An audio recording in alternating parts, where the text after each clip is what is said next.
প্রধানমন্ত্রী শেখ হাসিনার অর্জন হামলাকারীরা ধ্বংস করতে চায় বলে মন্তব্য করেছেন আওয়ামী লীগের সাধারণ সম্পাদক এবং সড়ক পরিবহন ও সেতু মন্ত্রী ওবায়দুল কাদের। শনিবার রাজধানীর বনানীতে ক্ষতিগ্রস্ত সেতু ভবন পরিদর্শন শেষে তিনি এ মন্তব্য করেন। ওবায়দুল কাদের বলেন, হামলাকারীদের ফুটেজ আইন শৃঙ্খলা বাহিনীকে দেওয়া হয়েছে। তারা 2 বার পদ্মা সেতুতে আগুন লাগাতে গিয়েছিল, কিন্তু পারেনি। তিনি বলেন, এটা সাধারণ ছাত্রছাত্রীদের কাজ না। বিএনপি জামাত এই আন্দোলনের সুযোগ নিয়েছে। তাদের দীর্ঘদিনের ব্যর্থতায় এমন হামলা। কাদের বলেন, বিএনপি জামাত গণতন্ত্র মানে না।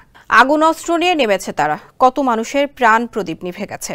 মর্মান্তিক দৃশ্যপট। সাংবাদিকও নিহত হয়েছেন, আহত হয়েছেন। জীবনকে উপভোগ করার সব আয়োজনকে একটি নিশ্চিন্ত কমিউনিটি লিভিং নিশ্চিত করছে রূপায়ণ সিটি উত্তরা। তিনি আরও বলেন, মেট্রো রেল না থাকায় মানুষের ভোগান্তি হচ্ছে। 30 মিনিটের পথ 2 ঘন্টায়ও যেতে পারছে না। মেট্রো রেল কবে নাগাদ চালু হবে তা নির্দিষ্ট করে বলা যাচ্ছে না। ওবায়দুল কাদের বলেন, আন্দোলনের উপর ভর করে যারা রাজনৈতিক রূপ দেওয়ার চেষ্টা করছেন তাদের বিরুদ্ধে ঐক্যবদ্ধভাবে প্রতিরোধ গড়ে তুলতে হবে। প্রধানমন্ত্রীর সিদ্ধান্ত অনুযায়ী যখন যেখানে যা করার তা করব।